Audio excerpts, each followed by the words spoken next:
3장 16절부터 18절. 오늘은 짧죠. 본문이 3절입니다. 자, 같이 읽겠습니다. 시작. 그러므로 우리가 낙심하지 아니하노니 우리의 겉사람은 낡아지나 우리의 속사람은 날로 새로워지도다.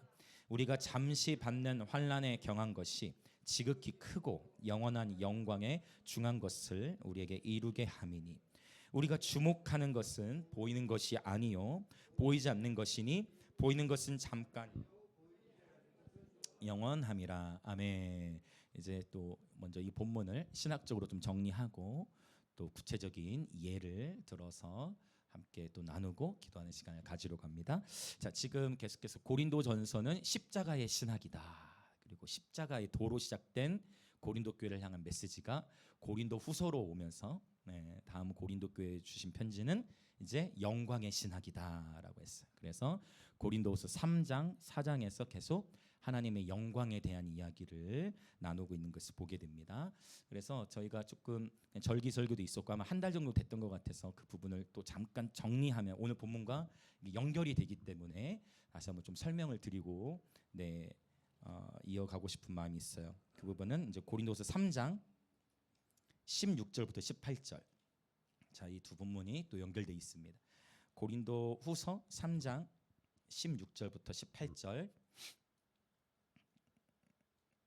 자, 읽겠습니다. 시작. 그러나 언제든지 주께로 돌아가면 그 수건이 벗겨지리라.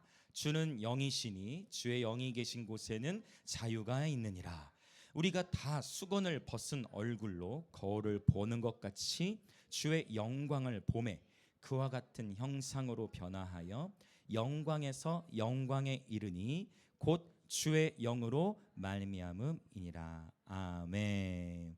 하나님께서는 바로 그와 같은 형상으로 저와 여러분을 변화시켜 가고 계신 줄 믿습니다.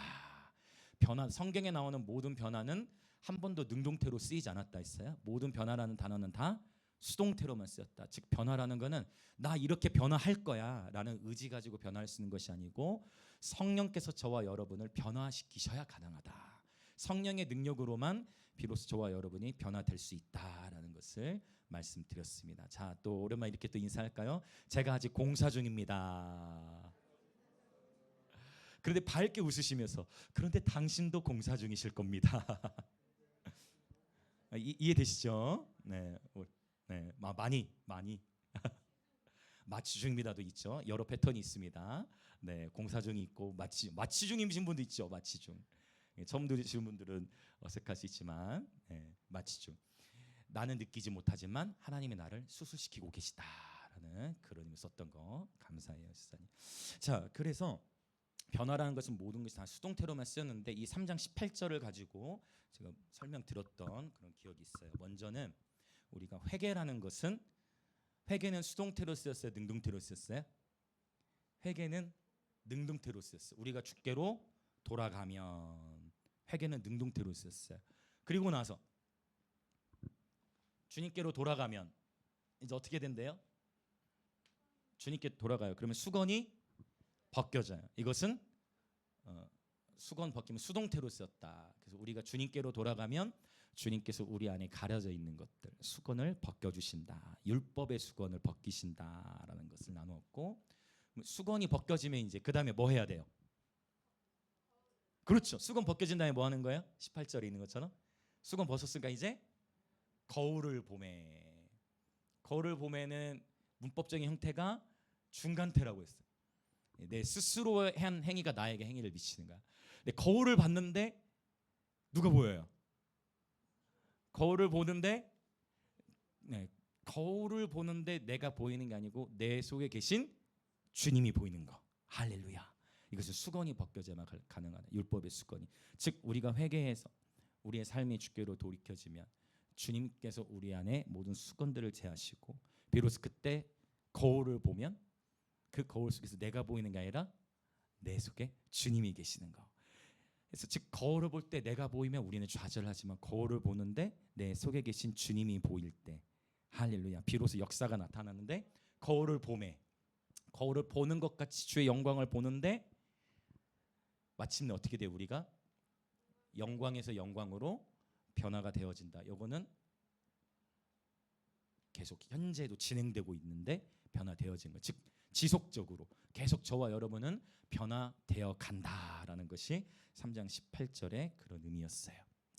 자, 그래서 여러분 축복합니다. 거울을 볼 때 주님이 보이시길 축복합니다. 혜원이 아멘. 오랜만에 사운드가 약간 뒤쪽에서 들리는 것 같아요. 오늘 보통 앞쪽에서 이렇게 있는데 좋습니다. 그래서 변화라는 것은 수동태로 되어진다 했고, 이것이 고린도후서 3장에 나오는 이야기였고, 그리고 4장 1절부터 7절 단락에서는 이 영광의 이야기와 함께 이제 그릇 이야기했던 거 기억하실까요? 그릇. 그래서 이 스코스라는 단어, 헬라 스코스라는 단어가 그릇이라는 뜻도 있지만 도구, 그 다음에 맞아요, 설명드렸었죠. 바로 악기의 뜻이 있다. 실제 바울이 사도행전 9장에서 예수 믿는 사람들 죽이려고 박해하려고 가다가 그 다메섹 도상에서 하늘로부터 큰 빛을 받게 되고 그 빛 가운데에 주님의 음성을 듣게 되죠. 나는 네가 박해하는 예수라. 그리고 주님을 만나게 되고 그 즉시로 바울이 복음을 전도하는 사명을 감당하게 되는데, 바로 그때 바울이 주님으로부터 큰 빛을 받았을 때 썼던 말씀이 바로 고린도 4장 6절에 나오는 우리 주 예수 그리스도의 얼굴에 있는 하나님의 영광을 아는 빛을 마음에 비추셨느니라 라고 했고, 이 빛이 곧 보배이다. 예수님이 보배이고 주님과의 만남이 보배이고 보물이다 라고 했어요. 그 보물을 바로 이 그릇에 담았는데, 주님께서 바울에게도 동일하게 말씀하시기를, 바울을 부르실 때 너는 내가 택한 그릇이다. 근데 이걸 어떻게 더 번역할 수 있다고요? 너는 내가 택한 악기다. 할렐루야. 자, 이렇게 한번 인사해 보시겠어요? 우리는 주님의 택함 받은 악기입니다. 그래서 주님께서 어떻게 하신다 했어요? 우리가 악기니까 저와 여러분을 현악기, 막 줄이 땡긴다 했죠. 튜닝. 주님께서 저와 여러분을 뭐 하신다? 튜닝하신다. 우리를 조율시키신다. 줄의 입장에서는 쪼여지는 게 너무나 아프고 힘들어요. 줄의 입장에서는 쪼여지는 게 아프고 힘들지만 우리 이 악기를 연주하실 주님께서는 우리가 낼 수 있는 가장 아름다운 하모니를 내기 위하여 우리를 쪼으신다. 그런데 살짝만 쪼으면 그게 어떻게 된다 했어요? 빨리 풀어진다 했죠. 그래서 때로는 균형을 맞추기 위해서 줄을 좀 많이 쪼아가지고 더 많이 쪼아가지고 점점점 풀어질 때 균형을 맞추도록, 그게 이제 현악기의 특징인데, 그것처럼 하나님께서 저와, 그래서 이제 우리가 새로운 인사를 하나 했잖아요. 우리가 한번 또 그렇게 한번 인사합시다. 제가 아직 조율 중입니다. 또 해야 되겠죠? 그런데 당신도 조율 중일 겁니다. 오케이. 우리 함께 하나님께서 저와 여러분을 아름답게 사용하시기에 우리를 튜닝하고 계시다라는 거예요. 그래서 이제 그릇, 악기 이야기까지 이제 왔어요. 그래서 영광에 대한 이야기가 이제 수건, 그리고 그릇, 악기에 대한 이야기로 남았고, 그다음에 오늘 이제 다시 한번 우리 16절을 또 읽어 보도록 하겠습니다. 거울 이야기, 그릇 이야기. 자, 이거 16절 시작. 그러므로 우리가 낙심하지 아니하노니 우리의 겉사람은 낡아지나 우리의 속사람은 날로 새로워지도다. 아멘. 겉사람은 낡아지지만 우리의 속사람은 날로 새로워지는도다. 여기서 날로라는 말은 매일매일, 날마다 저와 여러분은 우리의 날마다 매일매일의 삶에서 저와 여러분의 속사람은 새로워지고 있는 중인 줄 믿습니다. 여기도 마찬가지, 또 현재 수동태가 쓰인 거예요. 역시 그러니까 새로워지는, 주님께서 저와 여러분을 새롭게 변화시켜 가시는 줄 믿습니다.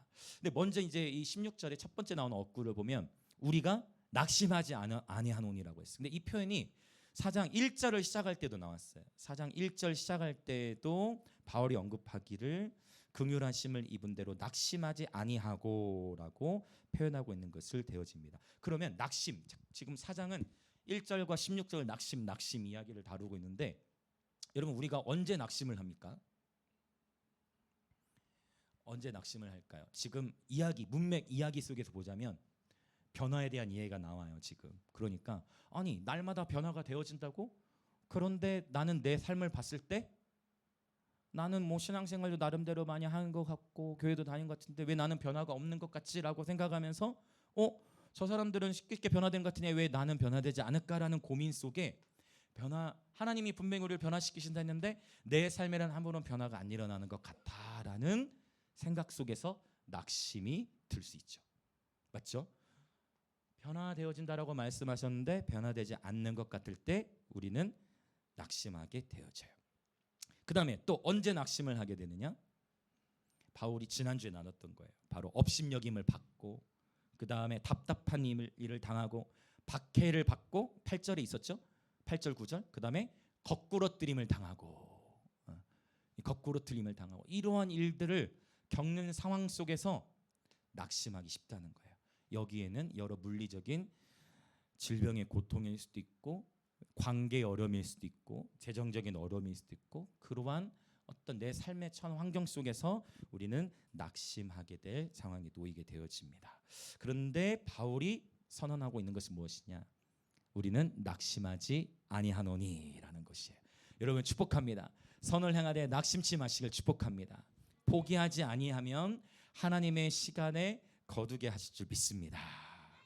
바울이 그러면 이렇게 낙심하지 말라고 선언하면서 근거로 제시하는 이야기가 굉장히 영적인 이야기, 신학적인 이야기를 하는데 왜 낙심하지 않을 수 있느냐라는 근거가 뭐냐? 우리의 겉사람은 어떻게 되고요? 낡아진다는 거예요. 누구나 우리 육체, 겉사람은 낡아진다는 거예요. 그러나 우리의 속사람은 날로 새로워지는. 나중에 오늘 메시지 뒷부분에 두 사람 이야기를 할 거예요. 신학적인 부분을 먼저 다루고. 자, 그러니까 우리 겉사람은 낡아지는데 우리의 속사람은 매일매일 새롭게 되어진다는 거예요. 사실 이러한 겉사람과 속사람에 대한 비교는 헬라 철학자들이 참 많이 썼던 이야기고 우리가 이 부분을 고린도전서 할 때 정리를 했던 부분이에요. 여러분도 기억하실 거라고 생각이 됩니다. 그러나 한번 오랜만에 고린도전서면 지금 꽤 시간이 흘렀기 때문에 몇 달 지나갔죠. 그래서 이 겉사람과 속사람에 대한 이야기를 다시 한번 또 정리하고 넘어가려고 합니다. 자, 그러면 이제 본문을 접어 오시고 고린도전서로 한번 가볼게요. 고린도전서 2장과 3장에 특별히 2장 11절부터 또 3장 4절까지에 보면 세 부류의 사람에 대해서 언급하고 있는 것을 보게 되어집니다. 이 부분은 조금 다시 지우고, 자, 세 부류의 사람이 나오는데요. 먼저 나오는 사람은 사르키코스라고 해서, 자, 이것이 이제 겉사람이죠. 근데 바로 이 고린도전서 2장에서는 사르키코스가 어떻게 번역이 됐냐면 육신에 속한 사람, 육신에 속한 자라고 번역이 되어져 있어요. 육신에 속한 사람. 3장 1절에 보면 육신에 속한 자라고 나옵니다. 육신에 속한 자. 그는 세 부류를 먼저 정리하고 그 다음에 푸시키코스. 푸시키코스는 번역이 어떻게 되냐면, 이 번역은 조금 아쉽게 된 거라 했어요. 이 부분은 어떻게 번역이 되냐면 육에 속한 자로 번역이 돼 있지만 사실 푸시케는 혼을 의미하기 때문에 이거는 원래 어떻게 번역한 게 좋냐면 혼에 속한 사람, 그러니까 육에 속한 사람, 혼에 속한, 이렇게 번역해요. 분명히 육신에 속한 자와 육에 속한 자, 이게 어디 나오냐면 2장 14절. 그러니까 육에 속한 자, 육신에 속한 자, 한국말로 보면 비슷해 보이지만 헬라어로는 명백하게 구분을 해 놓았다라는 거예요. 그래서 육신에 속한 자 사르키코스, 그다음 푸시키코스, 혼에 속한 자, 그다음에 하나 더 나와요. 푸뉴마티코스라고. 푸뉴마티코스는 한국말로는 번역이 어떻게 되냐면 3장 1절에 보면 내가 신령한 자들이라고 표현해요. 신령한 자, 신령한 자. 그래서 여기서는 이 푸뉴마는 영이죠. 그래서 영에 속한 사람을 나타낼 때 단어를 써요. 그래서 사르키코스, 푸시키코스, 푸뉴마티코스인데, 그러면 보세요. 오늘 본문에 겉사람과 속사람 나왔잖아요. 자, 겉사람이 어디겠어요? 세 사람 중에 겉사람 어딜 가리켜요? 그렇죠. 겉사람이 여기예요. 네, 겉사람. 그럼 속사람은요? 조금 헷갈릴 수 있죠. 두 개가 연결, 때로는 두 개가 붙어 있기도 하고 떨어져 있기도 하고, 그것도 설명드릴 거예요. 자, 속사람으로 하면 여기로 가요. 영의 사람. 로마서, 바울의 로마서에서는 영의 생각, 육신의 생각 얘기하지. 영의 사람. 속사람은 이쪽으로 가는 거예요. 그래서 그럼 사르키코스 육체는 우리의 육체 사륵스는 이 사륵스는 기본적인 욕구가 필요해. 이 욕구를 채워야 돼. 그 기본적인 욕구가 뭐겠어요, 여러분? 일단 기본적으로 그쵸, 먹는 거, 식, 그다음에 주, 그다음에 내 의식주 다 포함이 되겠죠. 그다음에 또 하나를 더 붙이자면 여기에 이제 성욕도 포함이 되겠죠. 네, 육체의 그런 필요를 느끼게 된 우리 육체라는 것은. 자, 그다음에 푸시케는요. 사람 세 개로 구분을 해보는 거예요. 한 사람이지만 세 영역으로 지식, 감정, 의지. 지식, 감정, 의지고. 자, 푸니마티코스. 영에 속한 기관이 있다 했는데 무엇일까요, 여러분? 영에 속한 기관. 좋아요. 영에 속한 기관, 양심. 그다음에 직관. 맞아요. 쉬운 말로는 촉이라고도 할 수 있어요. 더 알기 쉬울 수 있어요. 양심과 직관의 영역이에요. 자, 그래서 분명히 한 사람인데 우리 안에 여러 모습을 갖고 있어요. 바울이 로마서 7장에서는 오호라 나는 공고한 사람이로다. 내 마음 안에 두 가지 법이 싸운다. 하나는 내 마음 안에 뭐가 있어요? 어떤 법이 있다 했냐면 죄의 법. 자꾸만 나는 육신대로 살고자 하는 내 안에 법이 있어. 그런데 또 이런 표현도 해. 그런데 나의 정확하게 속사람이라는 표현을 해. 나의 속사람은 내 속사람으로는 속사람은 어떨까요? 하나님의 법. 하나님의 법을 즐거워한다. 저와 여러분 모두 하나님의 법을 즐거워하고자 하는 갈망이 있으신 줄 믿습니다. 왜냐? 저와 여러분이 이미 예수 그리스도로 말미암아 거듭났기 때문이에요. 근데 문제는 뭐예요? 내 마음 안에 하나님의 내가 하나님의 법을 즐거워하고 있나? 나는 별로 하나님 법을 즐거워하지 않는 것 같은데. 아니, 저와 여러분의 영은 하나님을 계속 추구하고자 하는 마음이 있어요. 하나님께서 심지어 전도서에서는 하나님께서 모든 사람에게 영원을 사모하는 마음을 넣어주셨다고 말씀하고 있어요. 단 이제 우리가 이 세 파트 중에서 우리의 푸뉴마티쿠스 영의 사람, 속 사람이 혼의 사람과 육신에 속한 사람을 다스릴 수 있어야 돼요. 이게 이제 관건이에요. 그러면 여기 성욕이라는 거 적었는데 성범죄가 왜 일어나겠어요? 그러면 그 성범죄를 처음 저지른 사람이 그의 양심으로 성범죄를 저지르는 게 나쁘다는 걸 알아요, 몰라요? 알아요, 몰라요? 어떨 것 같아요, 여러분? 물론 혼의 영역에서 지식과 감정, 이 지식의 영역, 감정 영역에서 무너져 있거나 여기에서 오류가 인재 장애가 있으면 문제가 될 수 있어요. 그러나 일반적으로는 그것이 죄라는 것, 잘못된 것이라는 것을 양심으로 사람은 알 수 있어요. 그런데 왜 그런 범죄들이 일어나느냐? 영이 다스리는 게 아니라 사르크스의 지배를 받기 때문에 양심으로 안 된다는 걸 알고 감정으로 안 된다는 걸 알지만 그것보다 내 감정 안 된다라는 감정과 양심보다 육체적인 욕구가 더 크기 때문에 그런 일들이 벌어지게 되는 거예요. 그러면 이런 일들이 계속 속한 일들이 계속 이루어질수록 이제 뭐가 계속 상해져요. 속 사람은 계속 힘이 약해지고 혼도 상해지고 여기서도 이제 아픔을 겪게 되고 계속 이 사르키코스처럼 살아갈 수밖에 없다라는 거예요. 그런데 또 우리가 그러면은 살아가면서 이 사르스 나빠. 내 자신을 향해서 내 육체는 나빠. 이렇게 말할 수 있어요, 없어요? 내 살코기는 나빴어. 죄를 지으면 내가 지은 게 아니야. 내 육체가 지은 거야. 이렇게 할 수 있어요, 없어요? 이렇게 할 수 없다 했어요. 왜냐? 이 세 사람을 하나로 총칭하는 용어가 있다 했는데 그게 뭘까요? 육의 사람, 혼의 사람, 또 영의 사람을 하나로 또 볼 수 있는 단어가 있어요. 이것을 바울은 또 뭐라고 표현하느냐? 맞아요. 뭐라고 표현했냐면 너희는 값으로 산 것이 되었느니 너희 몸을 하나님께 드리라 했어요. 여기서 이제 몸이라는 단어가 나오는 거예요. 몸. 이 몸이라는 단어는 소마. 그러니까 우리가 나도 하나님 사랑하는데 내 육체가 죄를 지은 거예요. 내 영은 죄가 없어요. 라고 얘기를 하는 순간 그 오류에 빠진다는 거예요. 우리가 세분화시킬 수 있지만 우리는 이 전 인격, 영혼, 육이 한 인격으로 존재하기 때문에 내 육체가 범죄를 하면은 누구도 같이 범죄한 거예요. 영과 혼이 같이 영향을 받게 되어지는 거예요. 그래서 성경에서는 양심의 단계도 5가지로 분류를 해요. 화인 맞은 양심, 뭐 악한 양심, 오염된 양심, 깨어진 양심, 선한 양심. 근데 가장 좋은 완벽한 양심의 단계가 있어요. 그게 뭘까요? 가장 완벽한 양심의 단계. 이게 이제 마태복음 5장에 나오는 팔복에 나오는 표현에 있어요. 마음이 청결한 자가 복이 있나니. 저희가 이거를 사실 신학자들은 쓰는 걸 좀 두려워해요. 그런데 이게 진리예요. 할렐루야. 모든 신학은 하나님의 기록된 말씀에 의해 재해석돼야 됩니다.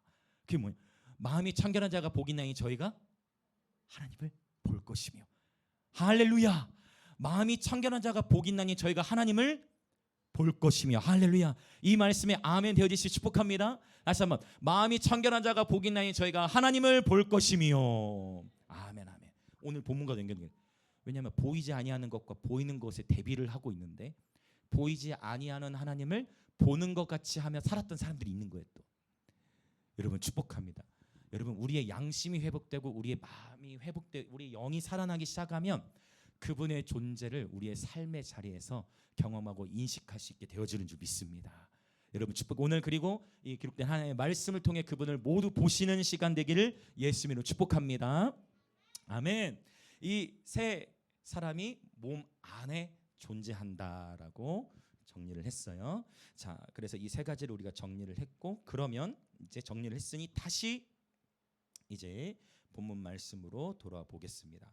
자, 고린도 후서로 이제 다시 돌아오는 거예요. 4장 16절부터 지금 18절의 단락이죠. 우리 내면 안에서 아주 치열한 전투가 벌어지는 거예요. 왜냐하면 몸 소마, 우리는 한 사람이지만 이 한 사람 안에 막 여러분 막 그럴 때 없어요. 내가 다중인격인가 봐. 내가 막 이래, 내가 막 지금 많은 분들이 여기저기서 고개를 끄덕끄덕 해주고 계시는데, 막 나는 분명히 혼자, 나도 정말 하나님 잘 믿고 싶은데 막 내 안에 막 또 육체적인 막 그런 걸 행하고자 하는 마음도 있고, 때로는 막 내 감정이 막 무너지는 것을 경험하기도 하고, 나는 막 의지도 너무 약하고 막 이러한 혼란함을 경험하게 된다라는 거예요. 그래서 여러분, 저와 여러분이 반복해서 말씀드려요. 결국 영의 사람을 강화시켜야 돼요. 할렐루야. 옆에 계신 분들 인사합시다. 영의 사람을 강화시킵시다. 아멘. 이게 중요한 거예요. 영의 사람. 우리의 모든 지식과 감정, 의지와 육체가 바로 성령의 지배하심을 받는 예배자들 되시기 축복합니다. 그래서 이 성령의, 저와 여러분의 몸이, 우리의 삶이 성령의 지배를 받기 위해서 2가지가 필요하다 했어요. 거룩함의 궁극에 대해 제가 나눈 적이 있어요. 거룩함이라는 것은 나 혼자 돌을 닦는다고 해서 최고의 경지를 이룰 수 있다 없다? 절대 안 된다. 나 혼자만 거룩하게 하겠다 가지고 산으로 가고 어디로 가더라도 결국 산 내려오면 똑같고, 산에서도 범죄가 행해진다. 거룩의 궁극은 나 혼자 거룩함을 추구한다 되는 게 아니라 공동체를 통해서, 내가 깨짐을 통해서, 사랑을 통해서, 십자가를 통해서 거룩함의 궁극으로 가는 거예요. 혜원이 아멘 할렐루야. 우리 아멘 거리 앞쪽에 좀 있어 함께 해줘야 되는데. 아멘. 오케이. 할렐루야. 요즘 아주 충만합니다 우리 혜원이. 자, 영의 사람을 강화시켰는데, 거룩의 궁극은 혼자서만 강화되는 것이 아니라 바로 사랑하고 긍휼이고 섬길 때 거룩함의 계시가 올라가는 거예요. 이게 몸의 신비예요. 왜냐? 이 몸의 계시는 한 사람 안에만 이렇게 세 사람이 존재하는 게 아니라, 주님 뭐라고 말씀하셨어요? 예수님은 교회의 머리이시고 교회는 그의 몸이다. 저와 여러분이 모두 누구에게 붙어 있는 거예요? 예수님에게. 예수님, 머리신 예수님께 우리 모두가 몸으로서 붙어 있는 거예요. 그래서 한 지체 안에 누가 아픔을 겪으면 그 공동체 전체가 아픔을 겪게 되는 거예요. 발가락이 아픔을 겪으면 뇌는 신호를 온 몸에다가 보내지, 너는 좀 아프구나, 나는 괜찮다. 절대 그렇게 안 돼. 손가락 일하다가 손가락 다치면 손가락 아프네. 야, 넌 아프구나, 나는 내일 할게. 이게 안 돼. 불가능. 몸이라는 것은요, 몸 전체가 함께 기쁨을 누릴 땐 기쁨 함께 누리고, 아플 땐 아픔을 함께 통과하도록 주님이 제정하신 거예요. 근데 이 몸 안에서 서로가 서로를 귀히 여기는 게 필요한 거예요. 우리 모두가 필요한 거예요. 이렇게 한번 인사해 주시겠어요? 저에게는 당신이 필요합니다. 또 인사합니다. 제가 더 잘 섬기겠습니다. 이게 거룩의 근국인 거예요. 십자가를 통과하면서 내가 깨지면서 내가 십자가의 길을 배우면 예수님이랑 어떻게 하셨을까를 배우면서 거룩의 근국으로 가는 거예요. 자, 그래서 영의 사람을 강화시키는 데 있어서는 바로 그 몸 안에서 그래서 공동체가 중요하다. 공동체를 통해서 우리는 서로 사랑하는 것을 배우도록 제정하셨다라는 것입니다. 얼마나 하나님 감사한지 모르겠어요. 그 다음에 또 하나가 있으니 바로 제가 늘 강조하는 우리 영광임재교회는 핵심 가치 제 우선순위가 뭐예요? 예배잖아요. 예배를 통해서 하나님이 우리를 변화시키신다. 우리가 주님을 예배하는 가운데에 주님께서 저와 여러분을 나도 모르게 우리를 변화시켜 가신다라는 거예요. 그래서 우리 많은 분들이 동의해 주셨지만 보민이가 변화되어 가고 있다 생각하시는 분 손 들어보세요. 지금 저희 교회 성도분들은 보민이를 이전의 모습부터 아는 분들은 거의 90% 이상 손을 내려주세요. 지난 목요일에는 보민이가 강단 위에서 예배드리지 않고 저 강단 뒤에서 예배를 드리는데 배운 대로 잘 하더라고요. 그게 뭐냐? 강단 위에서 오히려 부끄러워서 아직 점프하고 있지만 부끄러우면 오히려 강단 뒤에서 제가 항상 얘기하는 게 강단 무대 아래에서 동일한 예배가 되는데 무대 아래에서는요 보민이가 찬양하는데 이거 뭔지 아시겠어요, 여러분? 이 제스처 어른들 아시려나? 요 하면서 그러면 성공 그게 예배다 하면서 얼마 전에는 딱 차 타고 가면서 보민이 목사님 제가 목사님을 만난 지 얼마가 됐네요 하면서 보민의 삶을 얘기해도 얼마나 자랑스러운지 모르겠어요. 지금 부끄러워하고 있지만 사랑하고 축복합니다. 사랑하고 축복. 제가 혼날 수 있어요. 이제 예배 마치고 자꾸 보민이 얘기한다고. 그래서 제가 늘 얘기하지만 하나님의 사랑이 변화시키지 못할 사람은 없는 거예요. 나의 힘으로는 안 되는데 벌써 그냥 저희가 뭐 한 줄 아세요? 지난 시간 동안 우리가 가장 많이 한 일이 뭔 줄 아세요? 그래. 우리가 가장 많이 한 일은요. 같이 밥을 먹는 거예요. 같이 거리 예배 장비도 운반하고 애들하고 같이 교제하고 근데 그 공동체 안에 버무러지니까 되는 거예요. 오늘 저희 주일학교 막내도요. 와가지고 저한테 노트를 가져왔어. 그러더니 뭐 하는 줄 아세요? 목사님 하더니 바로 뭐 하는 줄 아세요? 그대로 해볼까요? 베레시트 바라 엘로힘 에타 샤마임 베트 하레 그 아이가 9살 아이가 저 보자마자 기다려온 거지. 암개해온 거지. 결국 하나님이 하시더라. 그러니까 내가 할 수 없어요. 우리가 왜 더 낙심하냐면 내가 변화하려고 열심히 노력했는데 안 되는 모습을 내 스스로 보면서 때로는 나 자신의 모습 보고 좌절할 때가 여러분 있어요 없어요? 우리 아무도 없으신 줄 믿습니다. 내 자신을 보고 좌절한다니까요. 내 자신 보고 나는 왜 안 될까 좌절하는 그러면서 어떻게 되나 자기 연민으로 들어가 버리게 되는 거예요. 절대 내 힘으로 변화할 수 없다. 그러나 주님을 예배할 때 주님을 바라보는데 나도 모르게 변화가 되었냐. 보민이 물어보세요. 너는 네가 봤을 때 네가 얼마나 변화된 것 같냐. 어느 정도 느꼈을 수 있겠지만 느끼고 있는 것까지 많이 변화된 거예요. 그런데 보통은요. 자기는 인식이 제일 늦어요. 옆에 있는 사람이 가장 잘할 수 있어. 이렇게 하면 좀 그럴 수 있지만 내 옆에 내가 변했다면 누가 가장 먼저 알 수 있냐? 죄송해요. 남편이 가장 먼저 알 수 있고 아내가 가장 먼저 알 수 있고 자녀가 먼저 알 수 있고 부모가 먼저 알 수 있고 함께 오랫동안 같이 있는 사람이 가장 일찍 알 수 있는 것 같아요. 갑자기 숙연해지죠. 우리 모두는. 괜찮습니다. 우리 모두 다 똑같습니다. 우리 모두가 다 똑같은 거예요. 우리 모두는 변화되어 가고 있는 줄 믿습니다.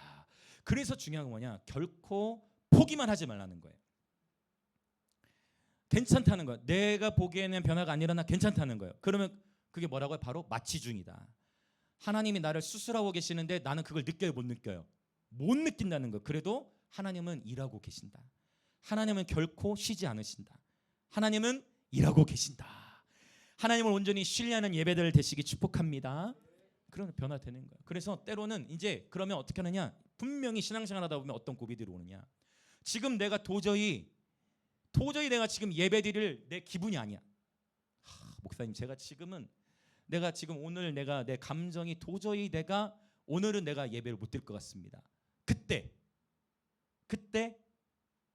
예배드리는 거예요.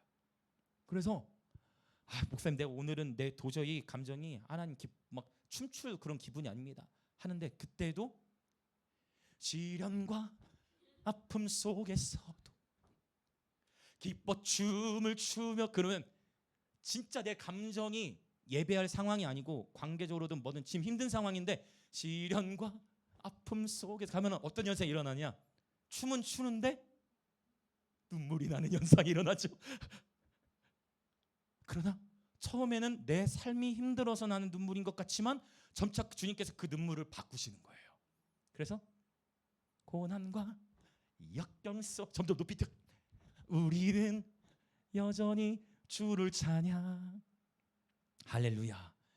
도저히 내가 예배드릴 내 마음의 상태가 아닐 때 그때 주님을 예배하기 시작하는 거예요. 그러면 그때 우리의 영의 사람이 강화되기 시작해요. 근데 한번 이제 우리가 정리해 보는 거예요. 결코 그리스도 예수 안에 정죄함이 없습니다. 근데 정리하는, 신학적으로 정리하는 거예요. 근데 만약 저와 여러분이 내가 감정으로 도저히 예배할 기분이 아니어서 예배를 안 하잖아요. 그럼 어떤 일이 일어나느냐? 그 한 번으로 끝나지 않고 또 다음번에 또 비슷한 장르의 어려움이나 또 비슷한 고비가 오면 그때도 예배를 드리기보다는 멈추게 되어져요.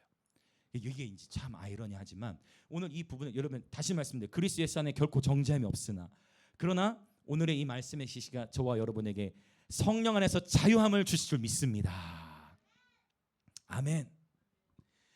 축복합니다. 하나님은 저와 여러분을 변화시켜 가고 계신 줄 믿습니다. 그래서 이 과정 자체를 즐거워할 수 있으시길 축복해요. 자, 그럼 이제 더 나아가 보겠습니다. 이제 17절 같이 읽겠습니다. 시작. 우리가 잠시 받는 환난에 경한 것이 지극히 크고 영원한 영광에 중한 것을 우리에게 이루게 함이니. 아멘. 이 중한 것, 바로스라는 단어는 무게이기 때문에 굳이 번역하자면 영원한 영광의 무게. 이 영원한 영광의 무게를 우리에게 주시기 위해서 잠시 받는 환난에 경한 것이라고 표현했어요. 근데 사실 이 부분은요, 굉장히 말씀에 이렇게 너무 좋게 돼 있지만 우리 삶의 피부에는 와닿지 않을 수 있어요. 왜냐하면 아니 목사님이 모르셔서 그래요. 저의 삶에는 정말 큰 고난이 있습니다. 맞아요. 여러분, 이 자리에 나오신 모든 분들 가운데에 각자 누구에게도 얘기할 수 없는 저마다의 아픔과 고난이 분명히 있으실 거예요. 근데 바울의 이 동기부여를 보면 여러분, 맞아요. 여러분도 지금 여러분이 느끼시기에 정말 큰 고난이겠지만 여러분이 지금 받고 계신 그 고난의 시간은 잠깐입니다. 장차 여러분에게 주실 하나님의 영광의 무게와는 비교할 수 없습니다 라는 거예요. 아멘이 되어지시길 축복합니다. 아멘. 근데 문제는 그렇게 쉽게 인정이 안 된다는, 왜? 내 삶 속에 처한 고난이 너무 크게 다가오기 때문이에요. 근데 바울은 그 고난을 잠깐 동안 받는 것이다 라고 표현하고 있는 것을 보게 되어집니다. 자, 더 나가 볼게요. 이제 18절도 있습니다. 한 번 더 설명하는 거예요. 왜냐? 이 17절만 가지고는 위로가 온전치가 않아. 이게 피부에 안 와닿을 수 있어. 고난이 그렇게 해서 위로가 잘 안 된다는 거예요, 인간적으로는. 자, 바울이 한 번 더 도전해요. 자, 한 번 더 설명합니다. 시작. 우리가 주목하는 것은 보이는 것이 아니요 보이지 않는 것이니 보이는 것은 잠깐이요 보이지 않는 것은 영원함이라. 아멘. 사실 이 말씀 들어도 어떻게 위로가 되십니까? 아니면 그래도 더 헷갈립니까? 아니면 더 힘듭니까? 이게 어때요, 여러분? 뭔가 말은 멋있는 말 같은데 이게 지금 위로가 아닌 것 같아요. 고난 가운데 있는 사람에게 당신 받고 있는 지금 고난은 잠깐일 뿐입니다. 당신을 예배된 영원한 영광의 무게가 있습니다. 그리고 또 말씀하는 거예요. 우리가 주목해야 될 것은 보이는 것이 아니라 보이지 않는 것이에요. 보이는 것은 잠깐이고 보이지 않는 것은 영원합니다. 극심한 고난 가운데 있는 사람, 고난을 통과하고 있는 사람에게는 크게 위로로 다가오지 않을 수 있지만 바울은 오늘 이 신학적인 권면으로 말씀하고 있어요. 이것은 또한 종말론적인 권면이고 이 말씀이 이제 다음 주와 연결될 거예요. 다음 주에 이제 어떤 얘기가 나오느냐? 그리스도의 심판 때 이야기가 나와요. 그래서 우리는 믿음으로 행하고 보는 것으로 행하지 아니한다라고 했어요. 자, 그러면 이제 봅시다. 겉사람하고 속사람인데 보이는 것은 어디예요? 그렇죠. 보이는 것. 속사람은 여기 있죠. 여기 보이는 말을 잘못했네. 보이지 않는 것. 흥미롭게 그러면 혼은 보입니까 안 보입니까? 혼이 보입니까 안 보입니까? 다시 한번 혼이 보입니까 안 보입니까? 자, 아주 흥미롭습니다. 자, 혼 보인다. 와, 지금 몇 분은 자, 혼은 안 보인다. 아직 안 보인다는 분이 더 많으신 것 같아요. 그러면 이렇게 예를 들면은 더 이해가 쉬워요. 지금 예심이의 표정. 자, 예심이 지금 웃고 있거든요. 예심이 아주 웃고 있어요. 그럼 예심이는 지금 기쁠까요, 슬플까요? 어떻게 하셨어요? 감정의 상태가 표출된 거예요. 그래서 때로는 혼은 그러니까 두 개 다 맞았으니까 보일 수도 있고 안 보일 수도 있는 거예요. 내 감정의 상태가 표출이 되면 그 혼의 사람이 비춰지는 거예요. 그래서 겉사람은 사르키코스, 속사람은 포이마티코스. 이제 관건은 이거예요. 이 포시키코스. 이 혼을 어떻게 관리하느냐. 바울은 아예 명확하게 신학적으로 정리를 했어요. 그건 뭐냐? 골로새 3장에 보면 이제 5장 우리 17절에 가면 그리스도 안에서 너희가 새로운 피조물이다 하는데 골로새에서는 뭐라고까지 표현하냐면 너희가 지식에까지 새롭게 하심을 받아야 한다라고 표현해요. 저와 여러분의 지식도 새롭게 하심을 받으시기 축복합니다. 이게 뭐겠어요? 내가 그동안 오해하고 있는 하나님에 대한 모든 신학적인 오해도 걷어지시길 예수님의 이름으로 축복합니다. 하나님에 대한 모든 선 지식이 깨어지시길 축복합니다. 굉장히 중요해요. 한 달란트 받았던 사람은 한 달란트가 결코 작지 않다 했어요. 한 달란트의 양은 20년 동안 일해야 모을 수 있는 돈이에요. 하루 품삯으로 6,000데나리오니까. 한 달란트 받은 자가 근데 성경에 기록해 내가 하나님을 어떤 분으로 무서운 분, 엄한 분으로 오해한 거. 하나님을 무서운 분으로 오해해 버리니까 한 달란트 받은 것으로 부르심을 감당하지 않고 하나님이 무서워서 그거를 땅에 감춰버렸다. 그래서 악하고 게으른 종이라는 책망을 받았어요. 하나님에 대한 모든 오해가 걷어지시길 예수님을 축복합니다. 절대적인 진리가 있어요. 한번 우리 같이 백유심을 향해 선포합시다. 하나님은 언제나 선하십니다. 또 합시다. 하나님은 언제나 옳으십니다. 아멘. 이 절대 진리예요. 하나님은 언제나 선하세요. 하나님은 언제나 옳으십니다. 내가 이해하지 못할 뿐 또는 내 삶에 주어진 고난을 재해석하지 못할 때가 있을 뿐 하나님은 언제나 선하세요. 하나님은 언제나 옳으신 줄 믿습니다.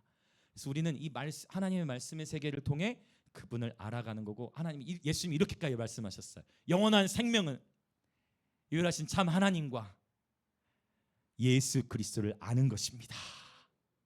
그분을 알아가는 삶 통해 영원한 생명을 주님은 지금 이 순간에도 누리게 하신 줄 믿습니다.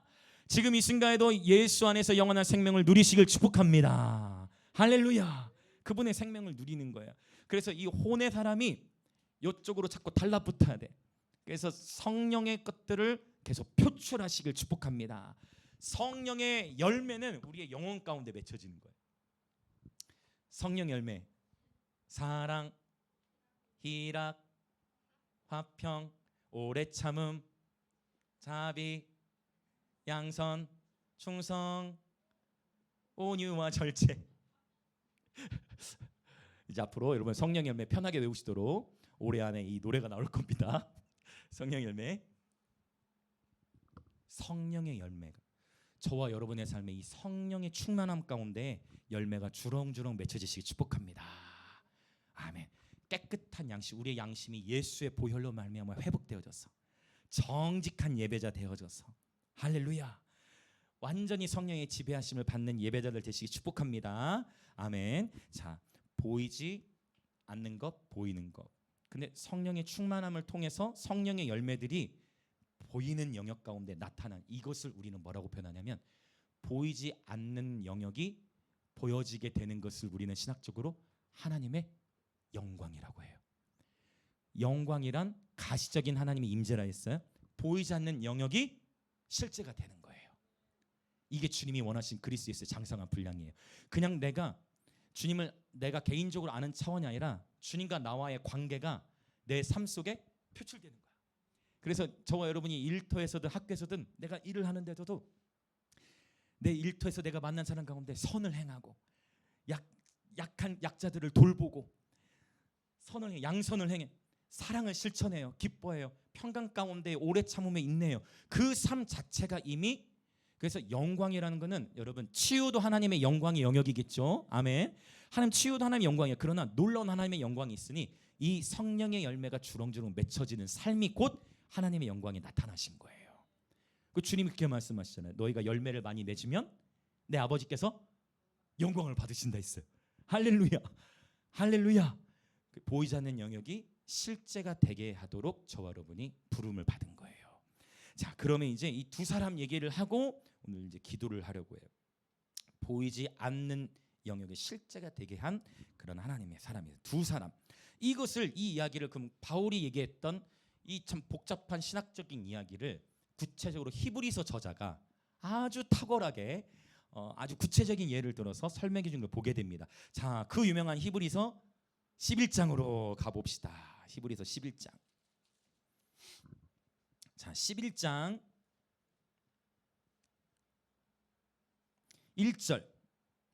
1절 시작. 믿음은 바라는 것들의 실상이요 보이지 않는 것들의 증거니. 할렐루야. 여기 실상이라는 단어는 히포스타시스, 실체, 물건이 돼버린 거예요. 보이지 않는 믿음이었는데 히포스타시스, 즉 물체가 돼버렸어. 믿음은 바라는 것들에, 즉 보이지 않았어. 그냥 소망만 했어. 근데 그게 실체가 돼버렸어. 그리고 보이지 않는 것에 증거가 돼버렸대요. 보이지 않는 것이 보여지게 된 역사가 난 거예요. 이런 역사가 실제 있었다는 거예요. 2절을 볼까요? 2절 시작. 이로써 증거를 얻었느니라. 아멘. 선진들은 이로써 증거를 얻었던 거예요. 처음에 보이지 않는 영역, 그냥 단순히 하나님의 말씀을 받았는데 놀랍게도 그 말씀에 순종하는 삶을 살았을 때 그 말씀의 실체 이루어지고 실상을 보게 된 것을 이제 히브리서 11장에 나오는 이제 사람들을 통해 히브리서 저자가 증거하고 있어요. 믿음의 사람들은 보이지 않는 것들을 통해서 증거하는 거예요. 보이지 않는 것들을 통해 증거해요. 사랑이 보입니까? 안 보입니까? 안 보이지만 그거를 드러내도록 하나님 우리가 부름 받았다는 거예요. 할렐루야. 보이지 않는 하나님을 보일 수 있는 통로는 사람들이, 여러분 이러한 자신감이 있으시길 축복합니다. 하나님 어디 있어? 어떻게 하실 거예요? 좀 소리가 작아지시니까 좀 크게 해보시. 하나님 어디 있어? 아멘. 아멘. 아멘. 하나님 어디 있어? 결국 보이지 않는 하나님을 보여줄 수 있는 증거는 뭐예요?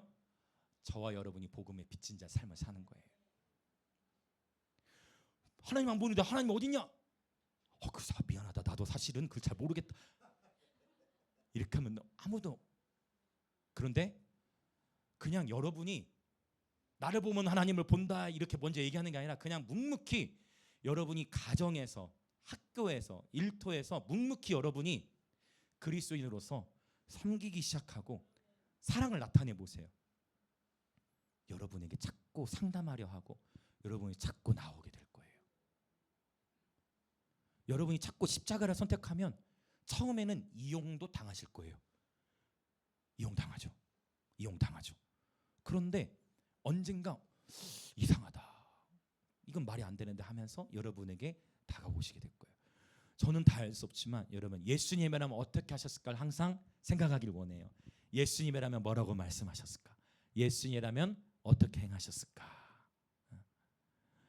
저와 보이지 않는 하나님을 저와 여러분을 통해 보이기 원합니다. 제가 감사한 게 저희 교회 제분을 통해서 이제 그런 얘기들이 막 지금 들려오고 있어요.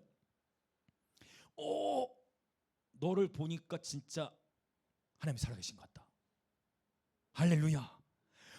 당신을 보니까 당신 진짜 제대로 예수님 믿는 사람 같아요 라는 말들이 들려오는 곳으로 인해 하나님께 영광을 올려드립니다.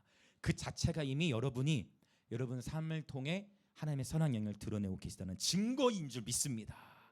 오늘 불이 한 3번 정도 꺼졌던 것이 조명 잔치라고 생각하시면 됩니다. 네.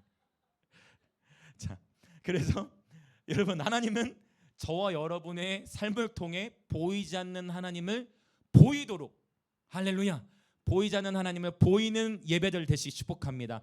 조금 이게 또 제가 말씀이 생각나가지고 하나 또 읽고 오면 좋겠어요. 히브리 11장 다시 올 거예요.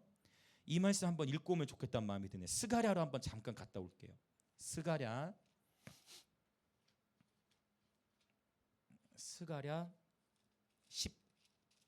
12장 8절. 제가 너무 사랑하는 말씀인데 12장 8절. 자, 이 한 절 읽고 다시 히브리서 11장으로 갈게요. 12장 8절 시작. 그날에 여호와가 예루살렘 주민을 보호하리니 그 중에 약한 자가 그날에는 다윗 같겠고 다윗의 족속은 하나님 같고 무리 앞에 있는 여호와의 사자 같을 것이라. 할렐루야. 아주 신학적인 큰 도전이죠. 이 말씀을 저는 믿습니다. 약한 자가 그날엔 다윗 같고. 하나님은 오늘 고린도서, 우리 지금 고린도 전서부터 왔잖아요. 하나님은 우리 어떻게 표현했습니까? 약한 자들이라고도 하지 않고 고린도서 1장에 바울이 중성명사 썼다 했죠. 물건 취급했다. 약한 것들, 또 천한 것들, 또 미련한 것들, 이런 식으로 아예 정말 아무것도 아닌 것 같은 자들을 통해 바로 저와 여러분처럼 아무것도 아닌 것 같은 우리를 통해 그분의 강함을 드러내신다는 거예요. 그래야 하나님께 영광이 되니까. 그래서 우리처럼 우둔하고, 여러분은 아니실지라도 저처럼 우둔하고, 하나님의 지혜에서 어리석은 자를 하나님의 긍휼하신 가운데에 오늘 이 자리까지 있게 하셨어요. 여러분, 그런데 우리 영광님 모든 성도분들의 해당이 되신다고 믿어요. 우리 약할 때 그분이 강함을 드러내십니다. 그렇게 해서부터 시작됐는데 약한 자가 그날에는 뭐와 같고요? 다윗 이미 죽었잖아요. 근데 그날에 다윗을 또 찾으신다는 거예요. 그리고 그 다윗들이 모여서 뭐를 이루어요?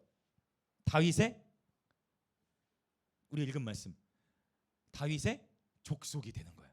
다윗들이 모여 다윗의 족속이 되고 그 다윗의 족속은 무리 앞에 누구처럼 보여지는 거예요? 사람들 앞에 하나님을 보여주는 거예요. 보이지 않는 하나님을 설명할 수 있는 길은 저와 여러분의 삶이에요.